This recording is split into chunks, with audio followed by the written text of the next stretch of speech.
Sorry about that, everyone. Welcome to the Open Security Summit May Summit session. So, our speaker for today is Rakesh Elamaran. So, over to you, Rakesh. Hey, hi, thanks for the invite. This is my third time in Open Security Summit. I'm very happy to presenting at the third time. And first is January and next is March and now it's May. Very happy to present in Open Security Summit. I can see more number of participants are also coming and more number of people is also interested to deliver a talk. Thanks to the entire team for organizing this Open Security Summit meet. And we'll get started today. The topic for today is Docker for security professional. As you all know, Docker plays a very major role along with cloud in the development industry and security industry as well. So, who am I? I'm working as a product security analyst at Temenos. I'm India, Chennai based, and 24. I'm a security researcher. I do bug bounty hunting as well. I'm a certified CyberOps associate, provided by Cisco, and then I'm a founder of Frutex Stack and SPC Cyber, both information security community, where our ultimate goal is to spread awareness in this domain to bring out as many people as we can to learn and spread more infosec related contents to provide a quality education. And I love to mentor students to guide them a clear career path in cybersecurity. I'm an active speaker and blogger as well.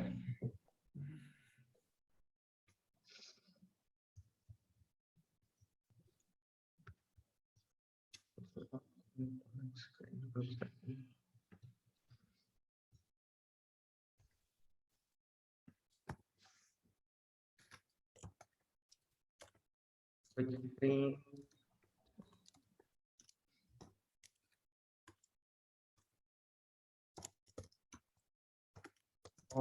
In slide 2 it's there, or why it's not moving? Yes, nice to hear. So it's on the Who Am I page. Once again, I will stop share and reshare.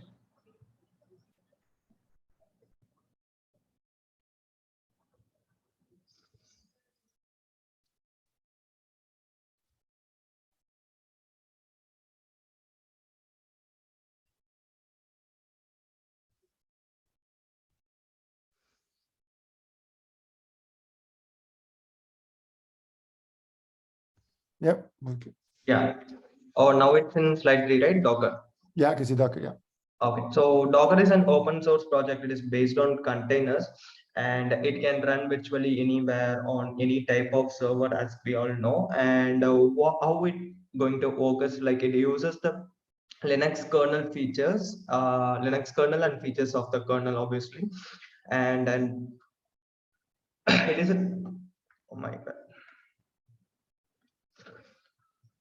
So it is a toolkit kind of thing which enables developers to build, deploy, run, update, and stop containers using simple commands. It is very easy to use actually, and work saving automation through a single API calls.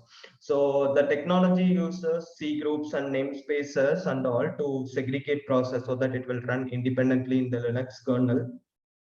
So in terms of developers, it is very easy to deploy, run, update. So it's kind of automation thing where developers make the job easily with the help of a single API thing. And it is very convenient to run virtually anywhere and on any type of server. So basic overview about Docker is this thing. And why we are going for Docker and what is the background of this. So it can be any software development or anything. So we are having a look at standard delivery pipeline.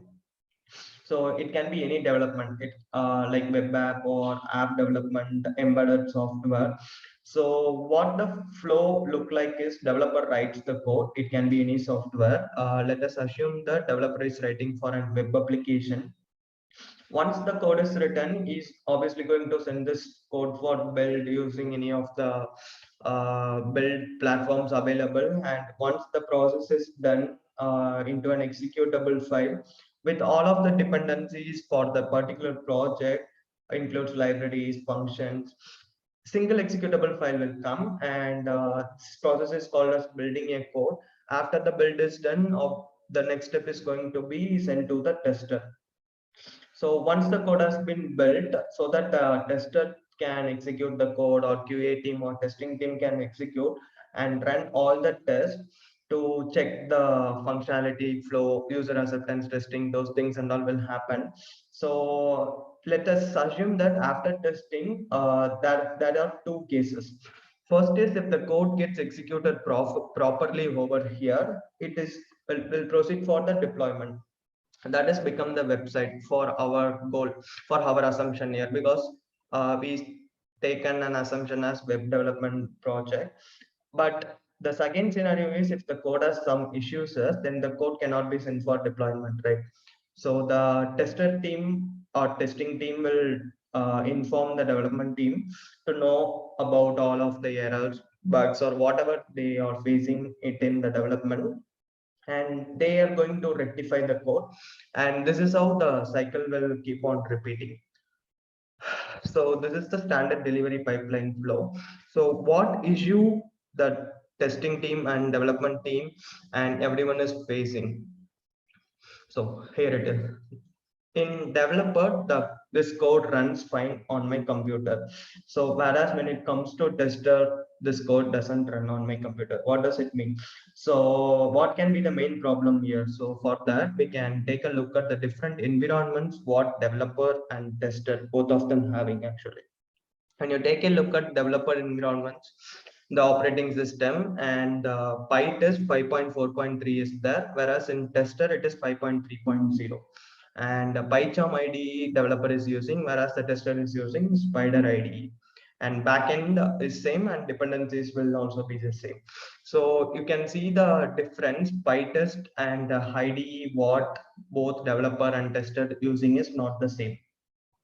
So this is where the problem, and it obviously they are working in the same company, but for multiple projects they can have different types of IDE, different versions of Python or whatever they are working in.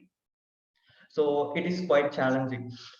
So this is how the containers playing a major part. So say hi to containers, and here the container part comes. So the code runs fine on the developer computer, and whatever the staging you're sending the code, it won't get affected, it won't change, it is completely packed, and the tester can use it, and the production team can use it, and the deployment can easily done. So here is why container plays a major role, and we will take a look at what container is. So this issue is the main thing when any development is coming, and for this we are able to resolve using this Docker containers. So it wraps the code with all of its requirements, like dependencies or operating system, compiler, interpreter, etc. Whatever we saw here, right? In terms of OS, dependencies, and IDEs and all. So everything will be wrapped into a container file. So it will create a layer of isolation between the code and the host system. So once it is done, Docker images will become a containers while they run on Docker engine. We will see what Docker engine really is in the upcoming slide. Up to this, any questions? Is it good to go?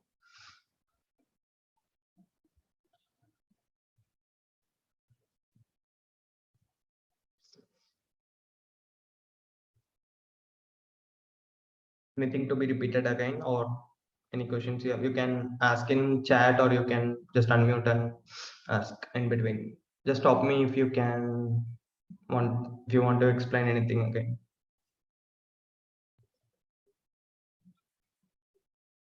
Okay, I will proceed then.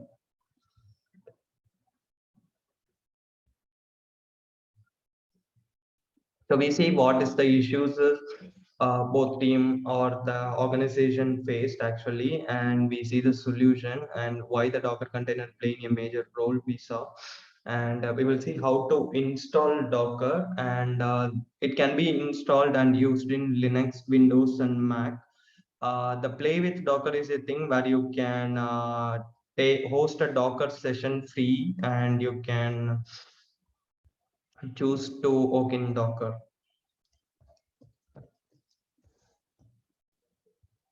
First, I will show you this thing. What you need is you need to create a Docker ID with your email. That's all it requires.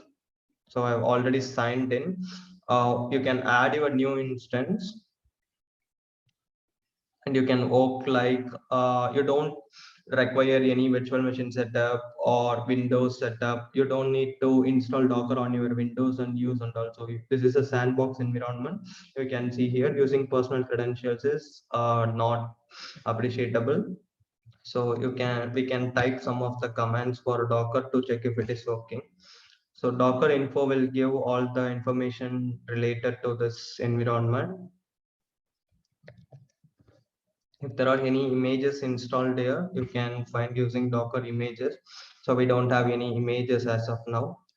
And this is to check the processes. So there is nothing installed, or no process or no images or no containers. We didn't install anything. I'm just saying this can be used as an alternative. So we will see how to install it in Linux. Installing in Linux is very easy when comparing to Windows. I'm not sure about Mac. I'm a Linux guy.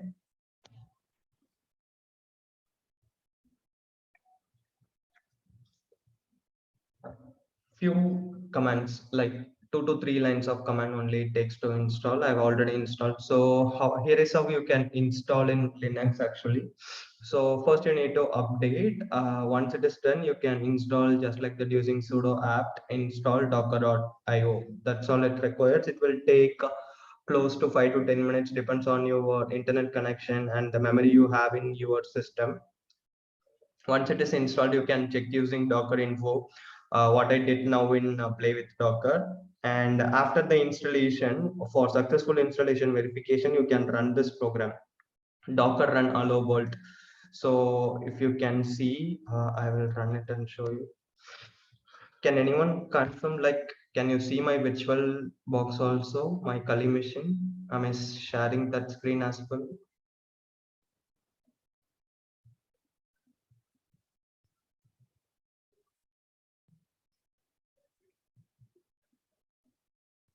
I guess I'm sharing that. Okay, thanks.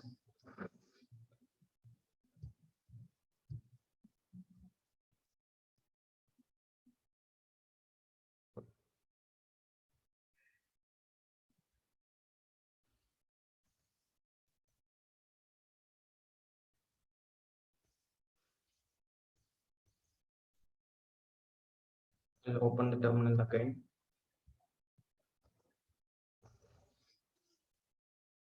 So how you can check is if you type Docker, it will show all the help commands and all. So I have already installed Docker as it said. So the command is Docker run allow world to check the successful installation. Oh my. Always run as root.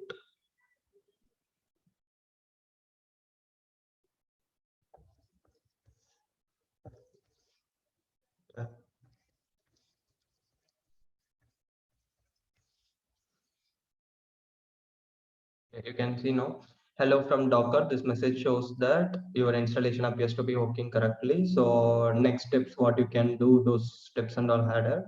And this is one kind of successful verification that we have Docker on our Linux machine. So this is the very easy way to install Docker on Linux. And it's not complicated to install in Windows. I mean, you just have to follow the next dialog box appear, so that you will have a Docker application on your menu. So that's how it works.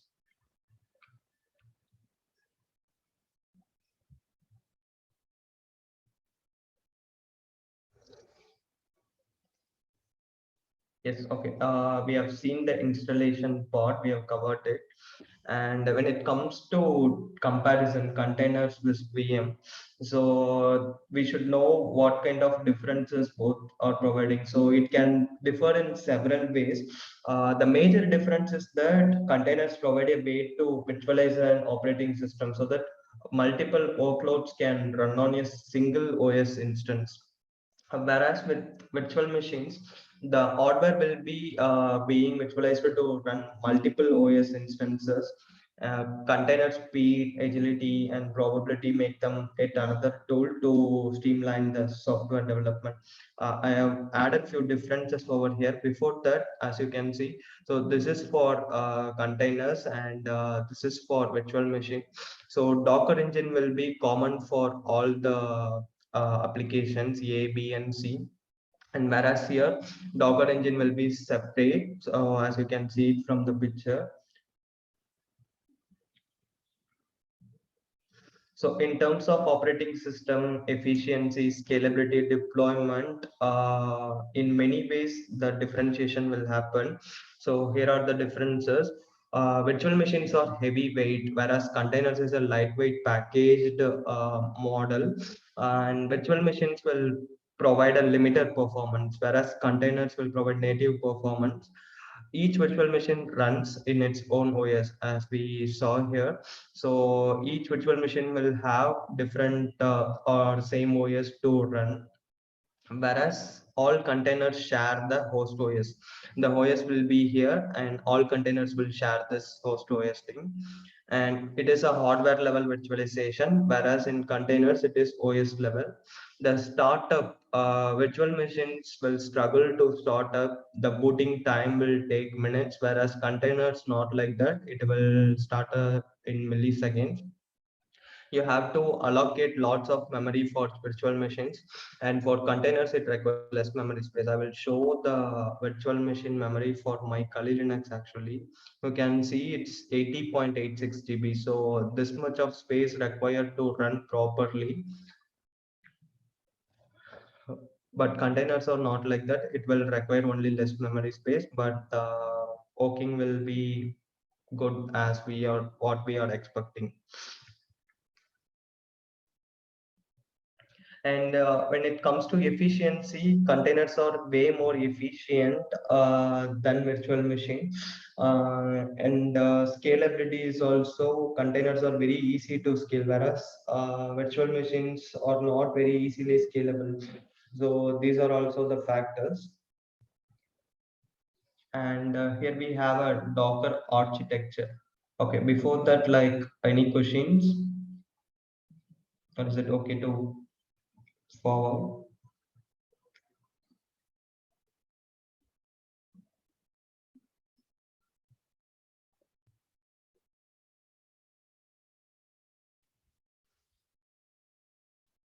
Okay, I'll proceed then.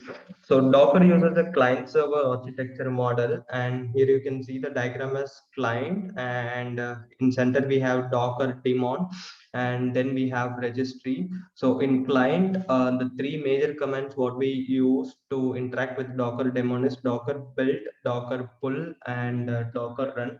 I will execute all those commands so that we will have a better visibility. So this is a continuation. Docker client talks to the Docker daemon, which does the heavy lifting of building, running, and distributing your Docker container. So this Docker client will actually interact with the Docker daemon so that all the buildings or deployment, whatever, will be done over here, and it will distribute your Docker containers. And whereas Docker client and daemon can run on the same system.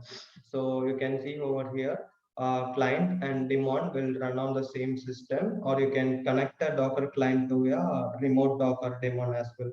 So there are multiple options available to use accordingly. And how the communication going to happen is via a REST API.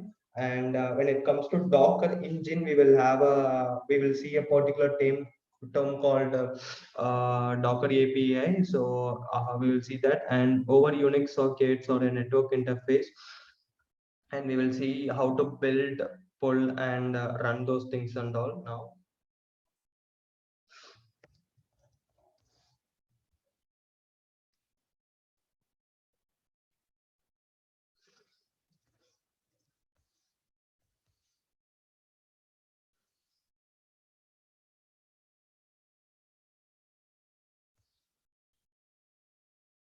I will create a new directory now.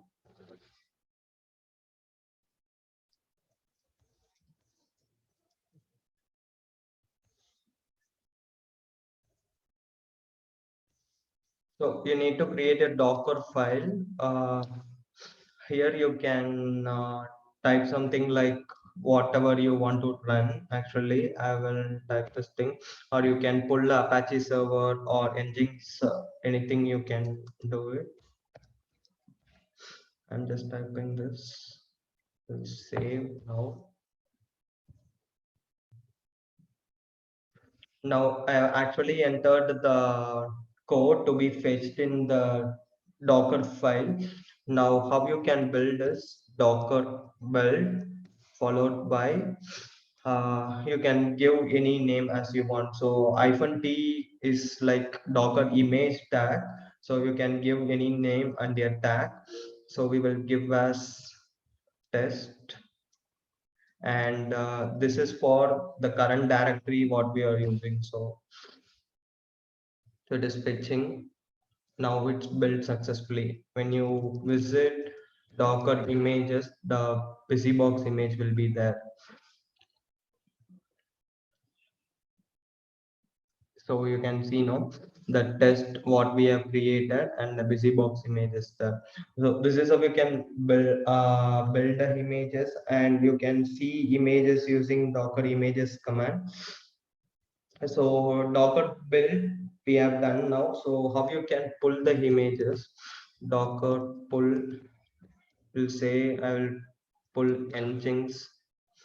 So if it is not found in your local, it will fetch it from the internet automatically. So it is fetching now.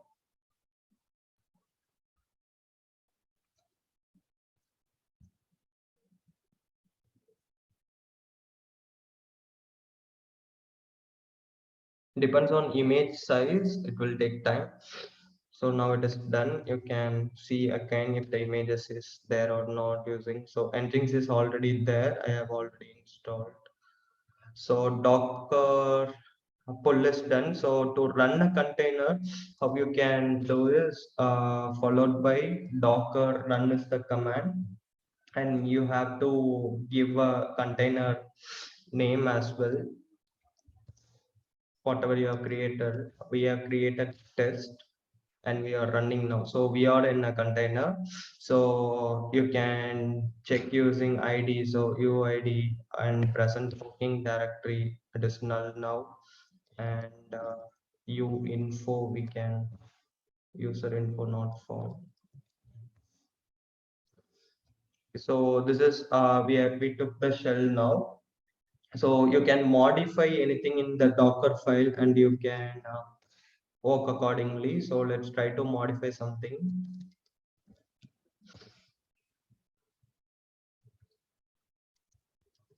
So here after this, I'm going to add a command.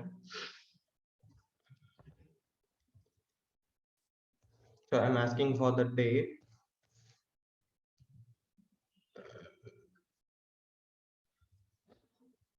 So I have to build it again.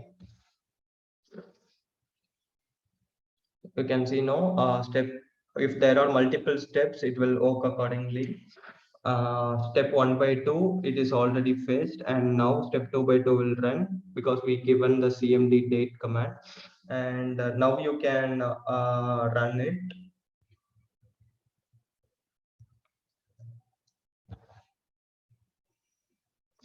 So we got the time because we particularly mentioned that we need a date. We mentioned that command. So this is how you can build a Docker file, and you can build whatever you want. You can achieve in many ways, like what you want to build actually. So this is about Docker architecture. Anything you want to repeat, or is it good to go?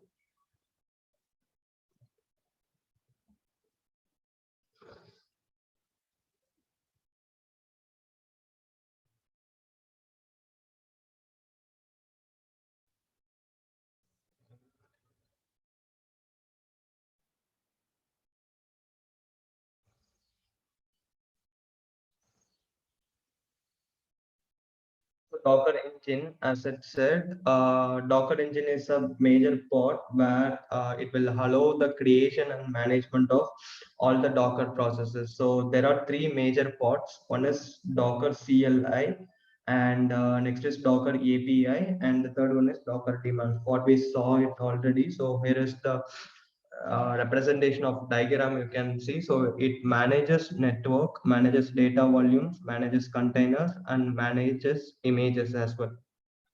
So what Docker CLI will do is, this is what we used to do, give commands to Docker. Example, Docker pull or Docker run, whatever we gave over here, will that is called Docker CLI. And Docker API, this is what actually communicates the request to the users to make to the Docker daemon. So Docker daemon is here. It does all the processes as we saw. It will create and manage all the Docker processes and objects. Whatever you are requesting, it will fetch and provide you those things. So this is with Docker engine.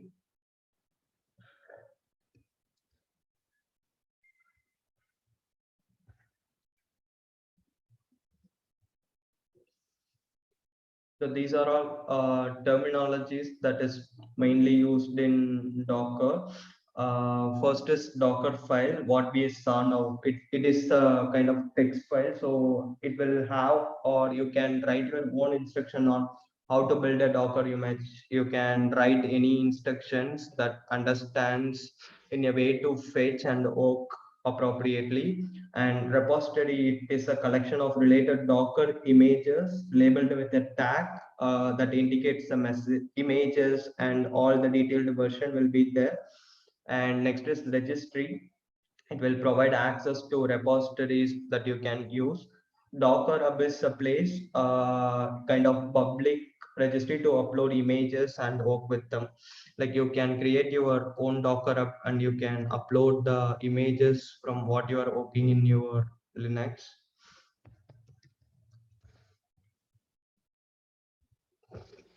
You just need to sign up, and for this setup you have to configure your login credentials over here so that you can build an image and you can upload it directly via CLI, command line interface.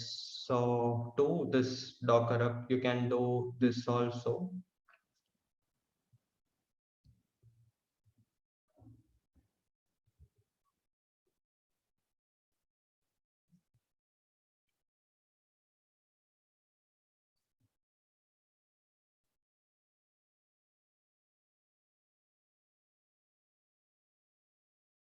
And then these are the common commands. So Docker version will give you the version, and images we saw already. So it will list the default images that are being used. And Docker PS will list you the processes, and Docker logs will tell you the logs, and Docker inspect, you want to inspect anything. For all these commands, like, I mean, for from again, like you have to include the container name as well. If you want to stop any particular container, you have to include the container name, Docker kill container name. Follow, if you want to remove any container, you want to give Docker remove followed by the container name. So we'll try to remove anything.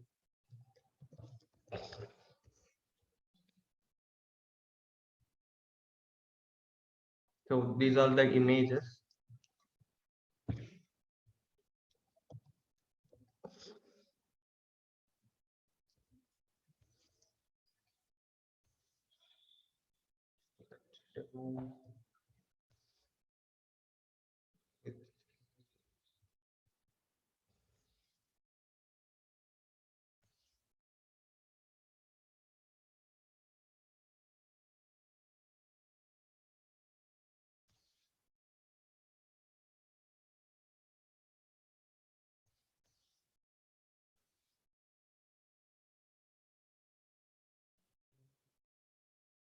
You can, otherwise you can remove using the ID. So what you can do is Docker rm I, which is remove images. You can take the image ID.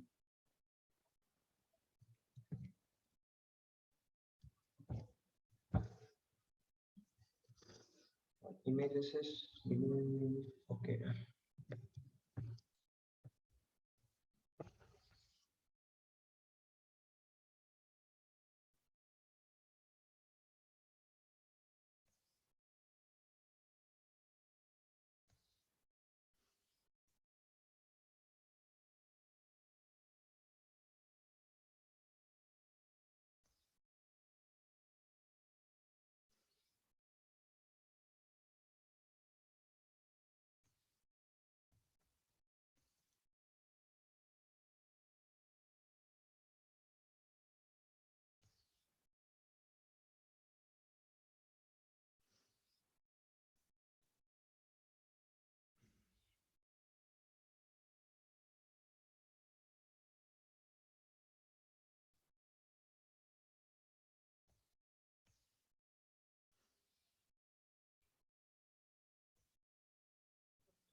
should work actually.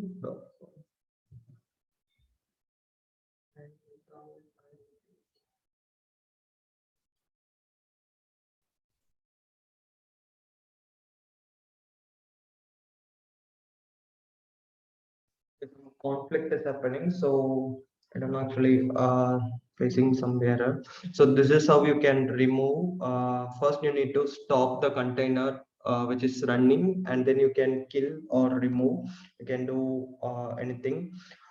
So if any space you require a lot of images, you have dumped images that is not required for you, you can remove all those things, and whenever you want you can build it again, or you can pull the images from Docker up anytime.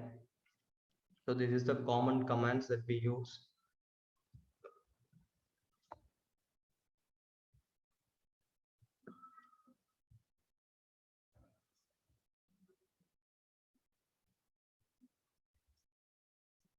So here are the security tools. So these tools can be used to audit the images and analyze the images or containers. So first is Dockerbench, Trivy, and Inspect, SNYK, and JFrog. So for the time being, I will demonstrate Dockerbench and Trivy to analyze. So you can find Dockerbench and Trivy, both of them in GitHub.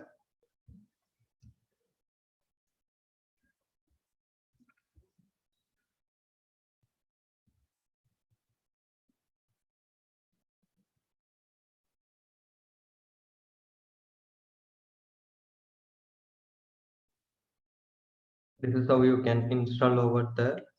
Git clone, and after that you have to run the script. I have already installed, so we'll copy the script so that it will audit all the local images what we have in my machine.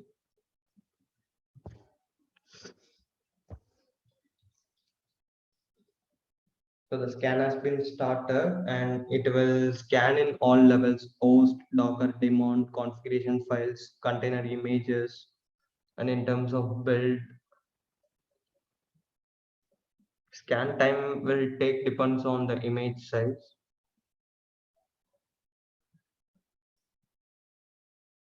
Runtime scan is now happening, container runtime. So here you can see the comment as well. This is actually an issue or info or warning, whatever you can see over here.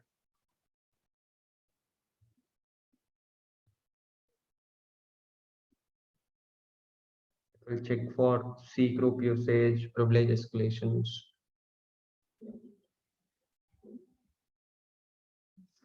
So it is done, and Docker swarm configuration is also done, and the checks is 105, score is 16. So this is kind of old tool that used to for audit, and if there are any warnings, you can try to break those using the images what you are scanning. You can also do that part. And for Trivy, similarly, you can take Trivy and install from GitHub as well.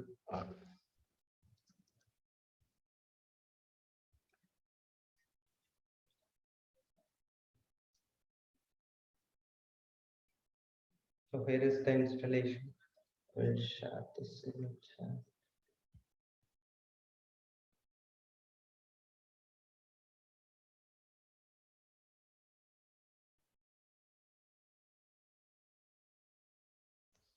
This is for Trivy.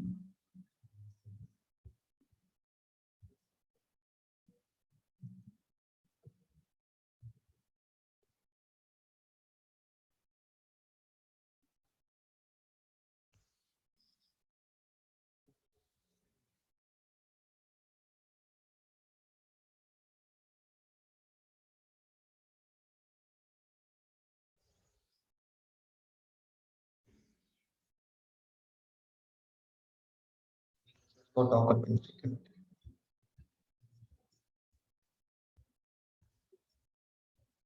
So here is how you can install on Linux or maybe in Ubuntu. So copy these two commands, and it should work fine. So it's not a very complicated task at all.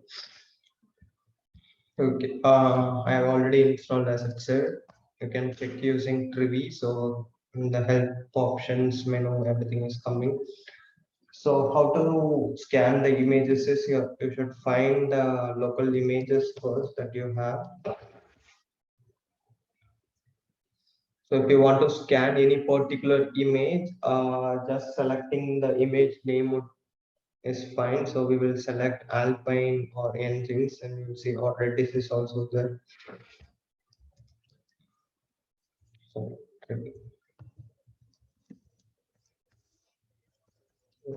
Alpine, and it will show you the results. So the image size is small, so the results we got it quick. Scan for Ubuntu.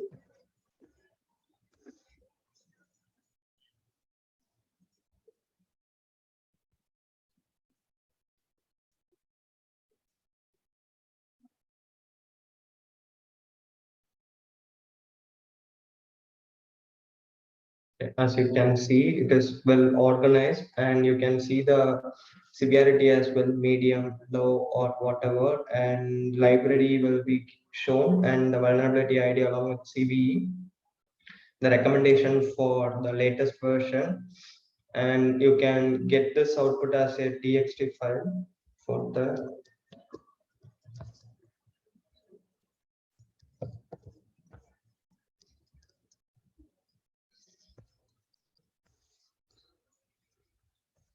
save. So you can also see the text file.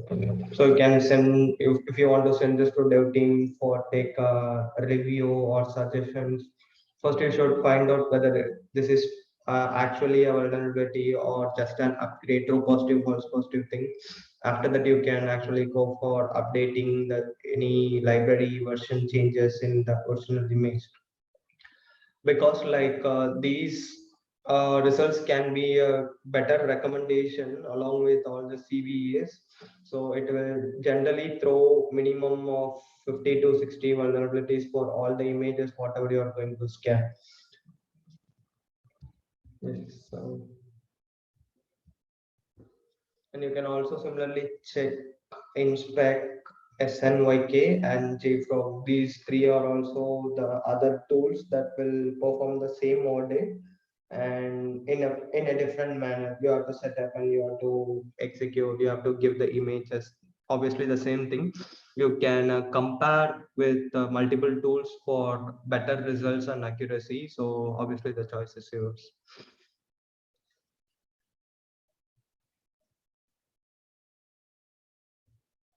Yeah, we can chat for Q&A. It's done.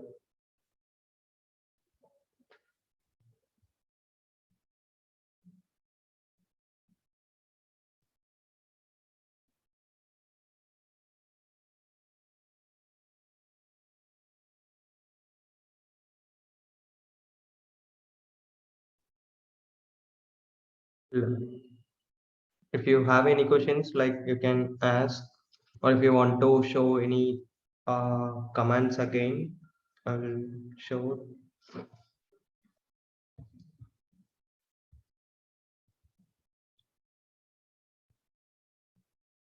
You can ask in chat sections as well.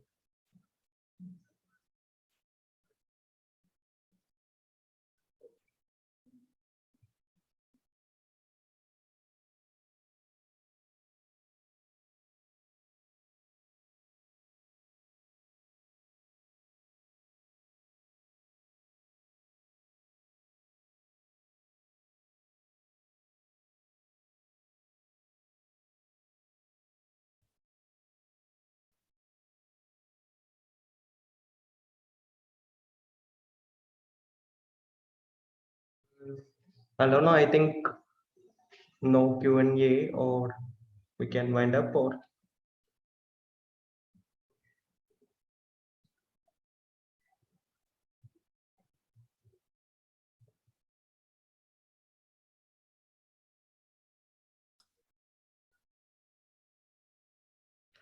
Okay, last call for any questions. Feel free to pop it in the chat or raise your hand if you'd like to be unmuted.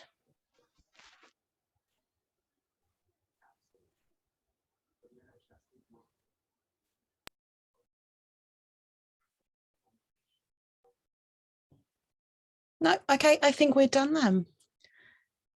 Thank you very much, Rakesh, and thank you everyone for joining. Thank you. Thanks a lot. Thanks, team. Thanks everyone for joining. Hope you had